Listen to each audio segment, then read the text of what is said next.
विद्यार्थी मित्रांनो, आज आपण पुढची जी कथा पाहणार आहोत ती कथा आहे किडलेली माणसं.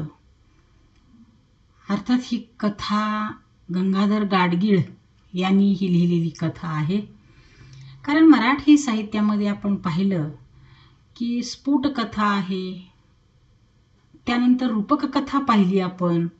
आता पुढचा हा जो घटक आहे कथेतलाच, तर ही नवकथा म्हणून या गंगाधर गाडगिळांनी वेगवेगळ्या पद्धतीनं कथा वाङ्मयामध्ये प्रयोग केलेला पाहायला मिळतो आहे. तर मराठी नवकथेचे हे प्रवर्तक म्हणून ओळखले जातात. गंगाधर गाडगीळ यांचा जर कालखंड आपण पाहिला तर 1923 ते 2008 हा प्रचंड मोठा कालखंड आहे आणि या कालखंडामध्ये त्यांनी अनेक वेगवेगळ्या वाङ्मय प्रकारातून लेखन करून आपली साहित्यिक म्हणून खूप मोठी छाप ही टाकलेली पाहायला मिळते आहे. साधारणतः 1940 पासून कथा लेखनाला यांनी सुरुवात केली आणि त्यांची जी पहिली कथा आहे ती पहिली कथा ही सगळ्यात महत्त्वाची असते. जसं आपण पाहिलं की कुठलाही साहित्यिक असेल त्याची जी साहित्य निर्मिती असते, ही साहित्य निर्मिती ही साहित्यिकाचं हे एक प्रकारचं अपत्य असतं आणि मग अपत्यावर आईवडील जेवढं प्रेम करतात तशा स्वरूपाचं प्रेम या साहित्यिकांचं देखील आपल्या साहित्यकृतीवर असतंय असंही आपल्याला या संदर्भानं सांगता येते.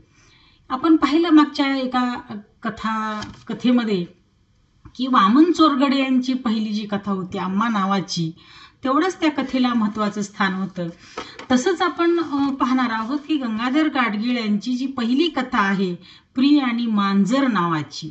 गंगाधर गाडगीळ यांच्या पहिल्या कथेचं नाव जर आपण पाहिलं तर प्रिय आणि मांजर, म्हणजे ही कथा त्यांनी पहिल्यांदा काय केलेली आहे, लिहिलेली आहे किंवा ती पहिली कथा म्हणून तिच्याकडं पाहिलं जातं.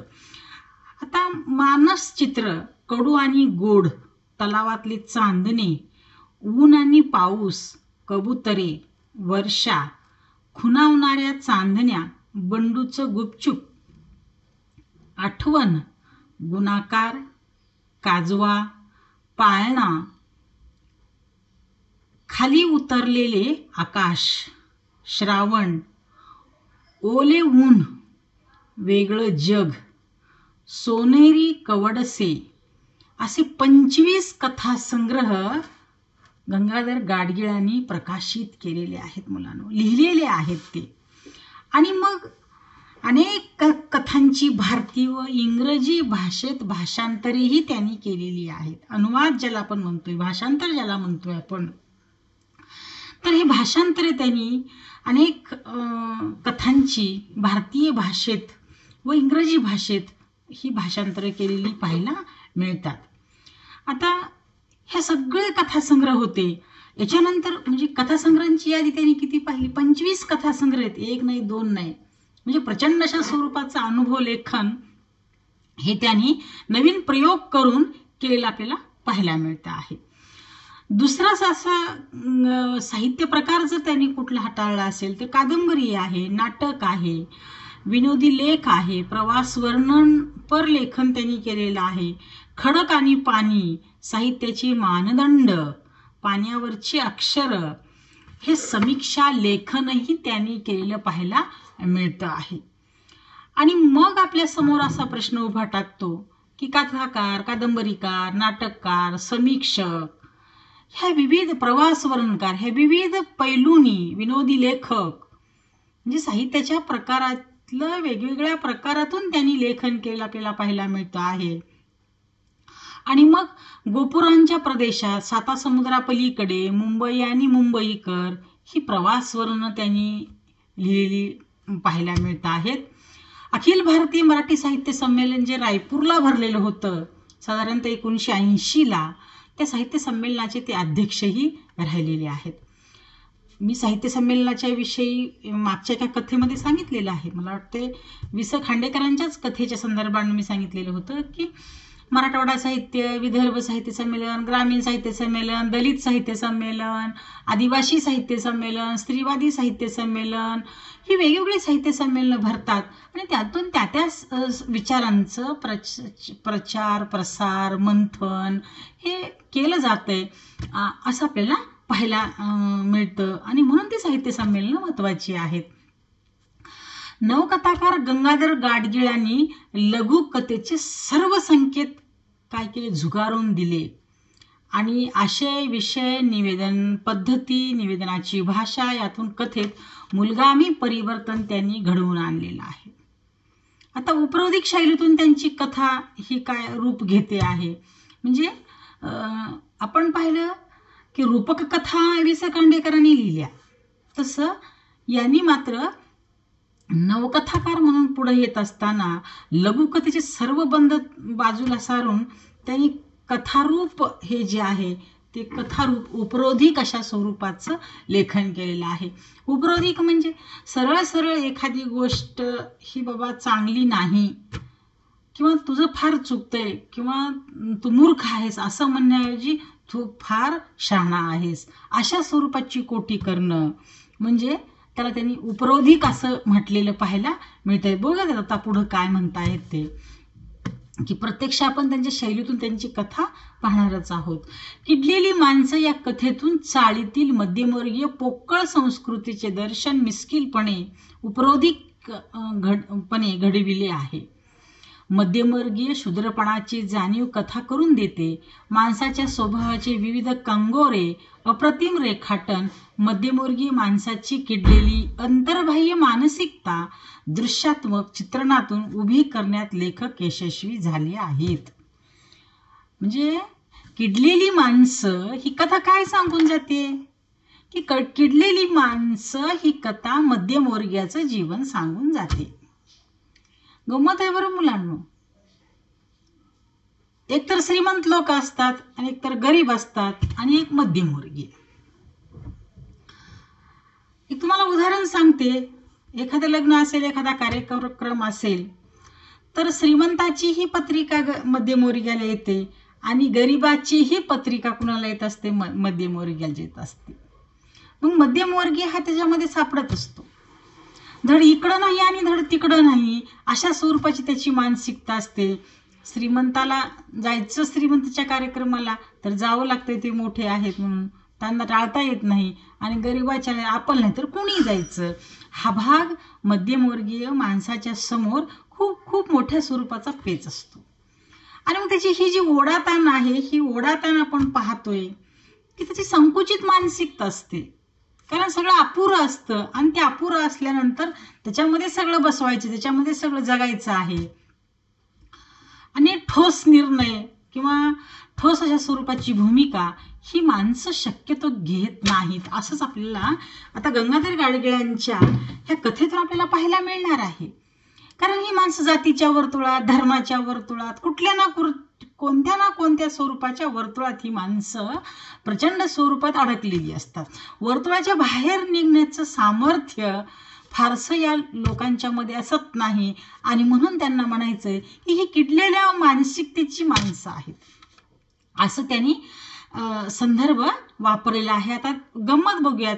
मुंबईत जाती दंग्याच्या उग्र ज्वाला भडकल्या होत्या. सूर्यांच्या हल्ल्यानं निरपराध माणसांचे देह छिन्न विच्छिन्न होत होते. जमावाच्या लढाया चालल्या होत्या. मूर्ती भग्न होत होत्या.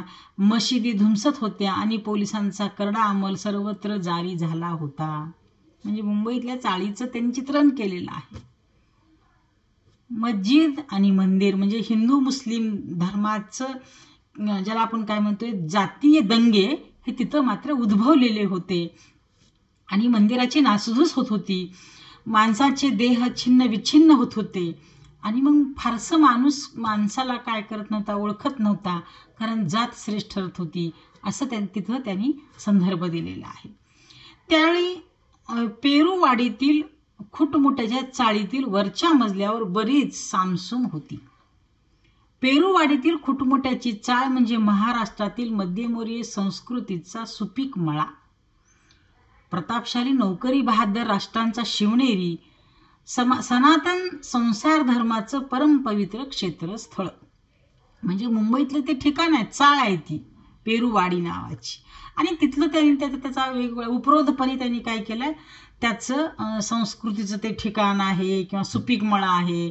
आम्ही संस्कृती पाळतो, आम्ही देवधर्म पाळतो, आम्ही अमुक करतो, आम्ही धर्म जात पाळतो, हे जे म्हणणारी मानसिकता असते, ह्या मानसिकतेचा सुपीक मळा आहे असं ते उपरोधानं काय करतायत, सांगत आहेत.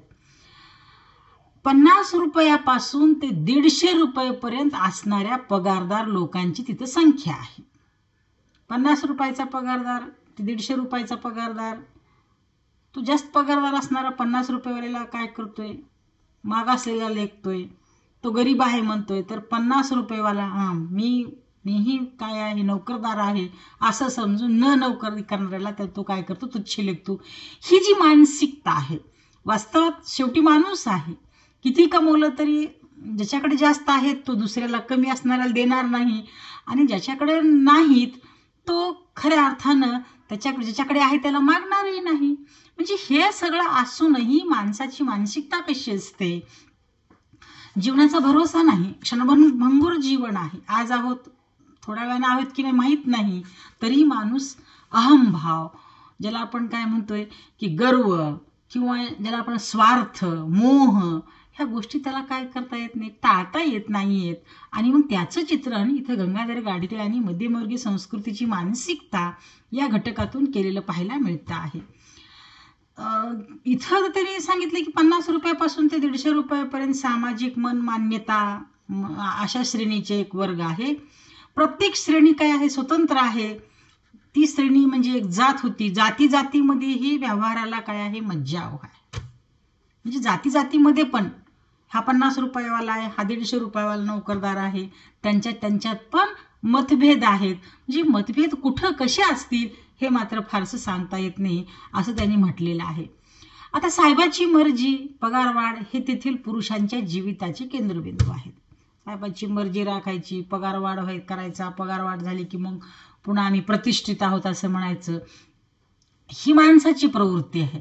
मग स्त्रियांची प्रवृत्ती काय आहे की नवऱ्याचा पगार, स्वतःचं सौंदर्य, प्रत्येक बाईच्या योग्यतेचं ते काय आहे, मापदंड आहे की माझ्या नवऱ्याला एवढा पगार आहे त्याच्यामुळे, किंवा दुसरे अजून एक आहे मापदंड की अमुकचं सौंदर्य फार सुंदर आहे, किंवा सुंदर दिसण्यासाठीची जी धडपड आहे, त्या ह्या मध्यमवर्गीय लोकांच्या मध्ये अशा स्वरूपाचं संघर्ष आपल्याला किंवा विचारसरणी ही पाहायला मिळते. त्या मानसिकतेला गंगाधर गाडगीळ किडलेली मानसिकता असं म्हणत आहेत. नोकरी मिळवायची, लग्न करायचं, मुलाचं शिक्षण करायचं, पेन्शन घ्यायचं, असे संसार धर्माचे 4 आश्रम त्यांची होते, आणि विमा उतरणं हे एक आवश्यक धर्मकृत्य होतं. आपल्या आयुष्याचा विमा उतरायचा आणि मग हे सगळं आपण सार्थक झालो अशा आविर्भावात राहायचं. पण मी या समाजाचा घटक आहे, मी माणूस आहे, आणि माणसाप्रती माझं काय काम आहे, मीही ते केलं पाहिजे, अशा स्वरूपाच्या मानसिकता या माणसांच्या नव्हत्या. साखर रॉकेल हे त्यांची संस्कृतीतले प्रश्न आहेत. साहित्यिक मेळावे, गणपती बसवणं हे सामाजिक सोहळे आहेत, या पलीकडे फारसं जायचं नाही. प्रतिविवाह ह्या अद्भुत कथा आहेत. आणि मग दारिद्र्य, संकुचितपणा हा पिढ्यानपिढ्यात अशा स्वरूपाचा काय केलेला आहे, तो वारसा चालत आलेला आहे. सामाजिक, राजकीय, आर्थिक प्रश्न हे पर्वतप्राय झुंडीच्या झुंडी जरी अंगावर चालून आल्या तरी स्वयंकेंद्रित मनोवृत्ती रेसभर देखील बदलणार नाही असा त्यांचा दृढ निश्चय आहे. म्हणजे कितीही आक्रमणं झाली, काही झालं तर ते तसोभरही काय करणार आहेत, स्वकेंद्री माणसं, स्वतःपुरतंच पाहणार, स्वतःपुरतंच जगायचं, बाहेर काय चाललंय, आपल्या आजूबाजूला काय चाललंय त्याच्याशी काहीच देणं घेणं नाही. याला ही स्वकेंद्री किंवा स्वार्थकेंद्री मानसिकता ही त्यांच्यामध्ये काय केली, मुरलेली आहे. अशा खुटमुट्या चाळीतील दुसऱ्या मजल्यावर जरी बरीच सामसूम असली तरी नटव्या मालतीबाई आपल्या बावळट नवऱ्यावर खेचत होत्या हे स्पष्टपणे ऐकू येत होतं. म्हणजे त्यांच्यामध्ये कुटुंबामध्ये हा संघर्ष आपल्याला काय करता येतोय, पाहायला मिळतो आहे.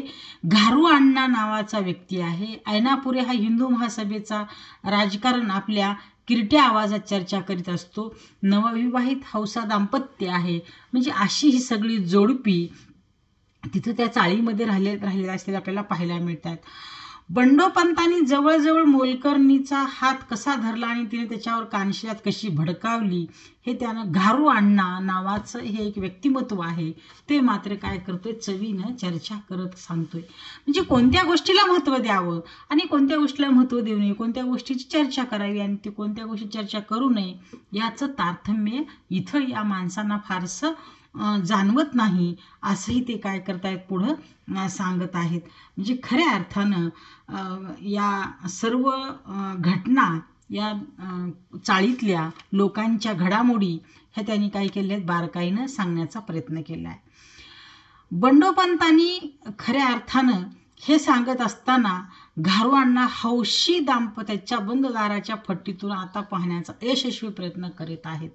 म्हणजे या माणसांची मानसिकता ही कशा स्वरूपाची वीक आहे किंवा घाणेरडी आहे, तेही त्यांनी काय केलेलं आहे, सांगितलेलं आहे.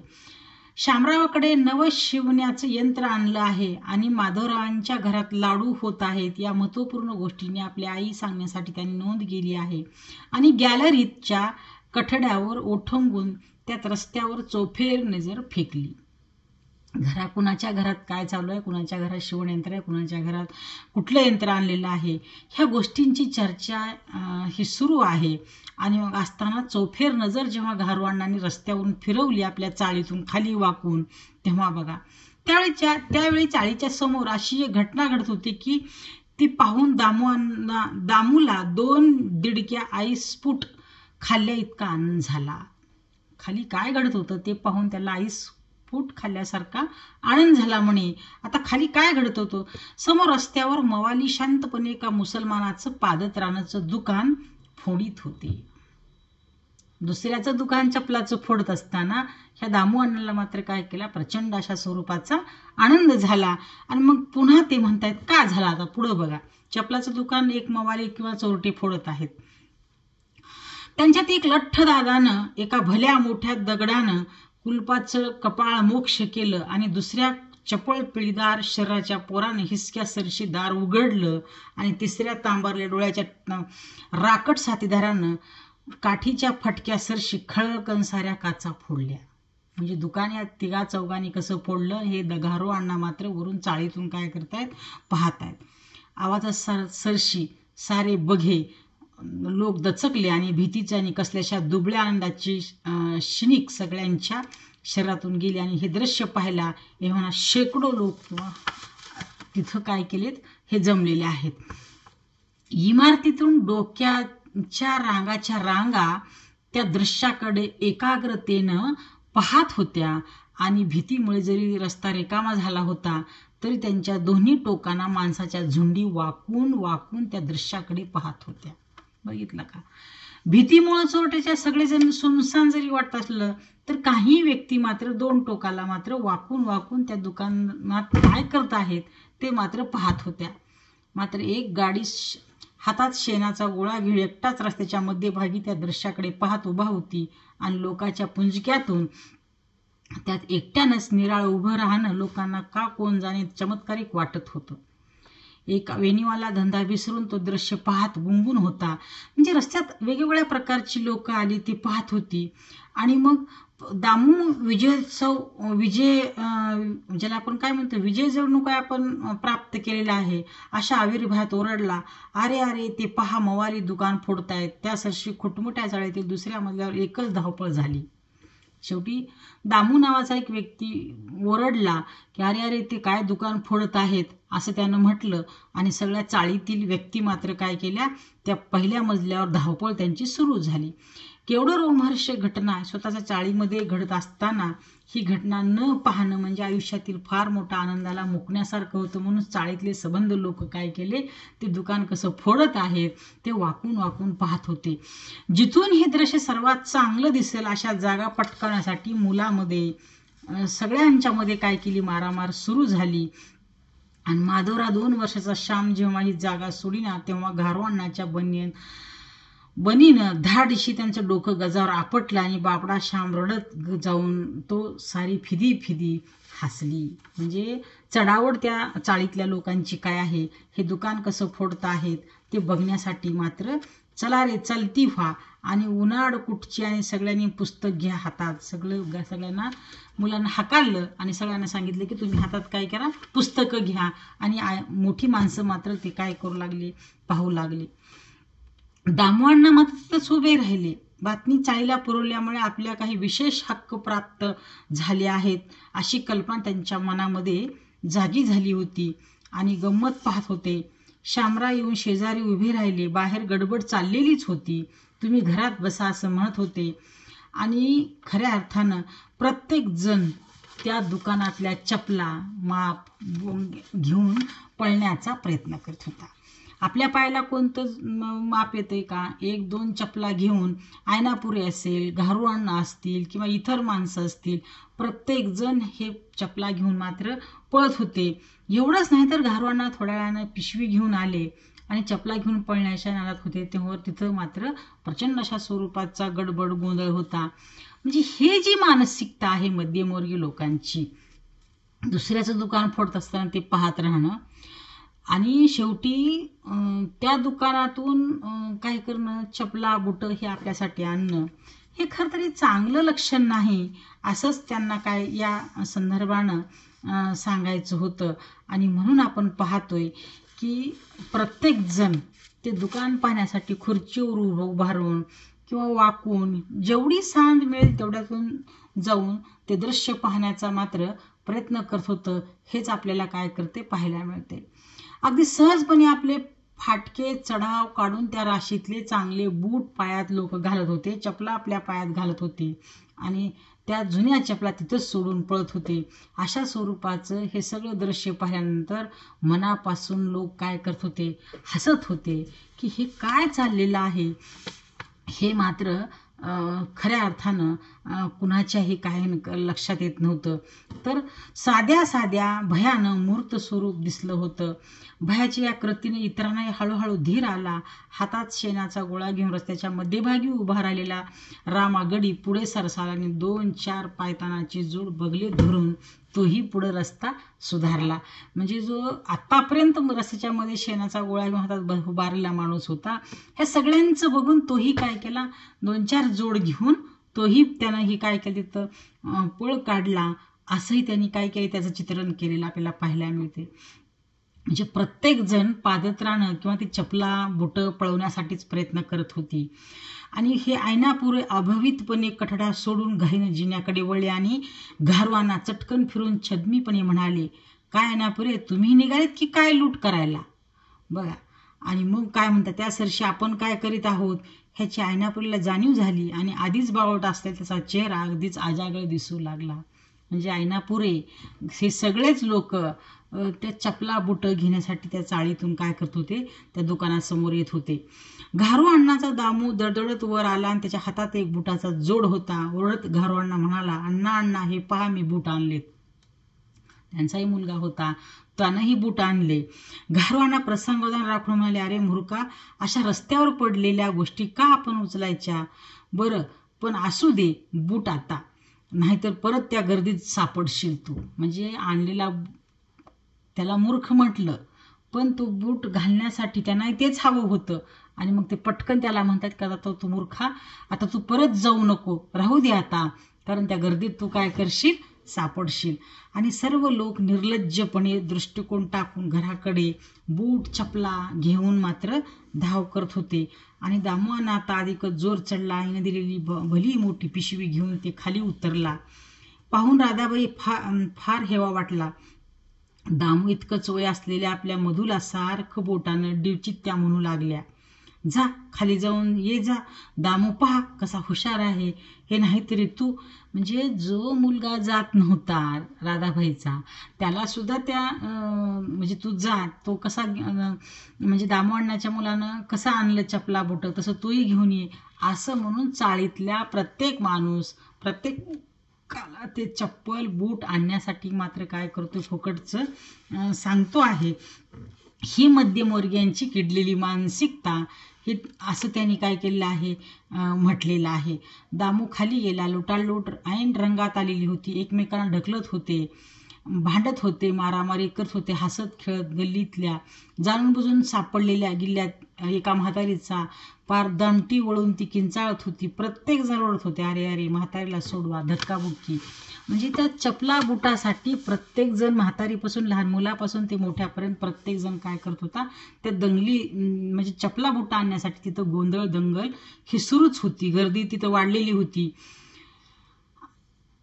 अशा स्वरूपात एका दांडग्या मवाल्यानं हातातली पिशवी हिसकावून घेतली आणि निघून जाऊ लागला. दामू त्याच्या मागे धावत ओरडू लागला, हे काय, हे काय. हे ऐकून मवाली मागे फिरला आणि त्यानं दामूच्या फट दिशेत थोबाडीत मारली. दामू कानशीला लाल झाला, त्याच्या डोळ्यातून पाणी आलं आणि डोळे गरगरू लागले. कसं बसं जाऊन हकीकत सांगितली आणि पिशवी हरवल्याबद्दल घारू अण्णा त्याच्यावर खेकसले. मात्र इतक्यात पोलीस येत असल्याची वर्दी लोकांना मिळाली. मवाली ताबडतोब गुप्त झाले आणि इतर सैरावैरा धावू लागले. सोबत 2-4 बायका आणि बरीचशी मुलं घेऊन जाणारा एक कारकून घाबरून या सर्वांच्या पुढे धावत आणि मागे न बघता ओरडत होता, अरे जोराने पळा, पाय मोडले की काय तुमची. म्हणजे प्रत्येकजण ह्या गर्दीत चपला बुटं फुकटच्या, मवाल्यानंतर चोरांतर दुकान फोडलं, पण हे सगळेच चोरावर मोर झाले म्हटल्यासारखं. फुकटचं मिळतंय ना, मग चपला असतील, बुटं असतील. ही मध्यमवर्गीयाची मानसिकता त्यांनी काय केलेली आहे, इथं मांडलेली आहे, की फुकटचं मिळत असेल तर ते पटकन उचला, पटकन घेऊन चला. अशा स्वरूपाचं दृश्य एकानं घेतलं की दुसराही त्याच मार्गानं कशा स्वरूपात जातो आहे. आणि परत घारवाडण्यासारखा किंवा माणूस मात्र लपवालपी कशा स्वरूपाचं करतोय. मुलाला पाठवलंय, बुटाचे जोड आणलेत आणि तरी त्याला मूर्ख म्हणतोय, आता राहू दे म्हणतोय, तू गर्दीत सापडशील. म्हणजे अशा स्वरूपाची जी नाटकी मानसिकता आहे, ही नाटकी मानसिकतेला त्यांनी घाणेरडी मानसिकता असं मात्र गंगाधर गाडगिळांनी किडलेली मानसिकता मध्यमवर्गीयाची या अर्थाने ही कथा मात्र आपल्या समोर ठेवलेली आहे. एकूणच विद्यार्थी मित्रांनो, की आपण असं पाहतोय की गंगाधर गाडगीळ हे नवकथेचे प्रणेते त्यांना म्हटलेलं आहे. त्याचं कारणच असं आहे की समाजातले वेगवेगळे विषय घेऊन, कारण शेवटी साहित्य ही समाजाची निर्मिती आहे, समाजातलंच ते वास्तव आहे, समाजातलं ते वास्तव भान आहे किंवा समाजातलाच तो विषय आहे. आणि तो विषय त्यांनी हाताळण्याचा प्रयत्न आपल्या कथेच्या माध्यमातून केला आहे. 1 नाही 2 नाही 25 कथासंग्रह या लेखकांनी लिहिलेले आहेत. आणि मग वेगवेगळे विषय, वेगवेगळे अनुभव आणि वेगवेगळ्या स्वरूपाची ही मानसिकता कशा स्वरूपाची आहे ती त्यांनी कथा वाङ्मयाच्या माध्यमातून आपल्यासमोर मांडलेली आहे. म्हणजे मध्यमवर्गीयाचं जीवन कशा स्वरूपाचं असतंय हे त्यांनी काय केलं, या कथेच्या माध्यमातून आपल्यासमोर ठेवलेलं आहे असं आपल्याला या संदर्भानं सांगता इथं ही कथा संपते. अर्थात किडलेली माणसं नावाची जी कथा आहे, ती कथा गंगाधर गाडगीळ यांचा समग्र कथा संग्रह किंवा ज्याला आपण मालिका असं म्हणतोय, त्यातून ही कथा मात्र आपल्याला अभ्यासावयास दिलेली आहे. एवढं आपल्याला या संदर्भानं सांगता येते. थांबूयात आपण.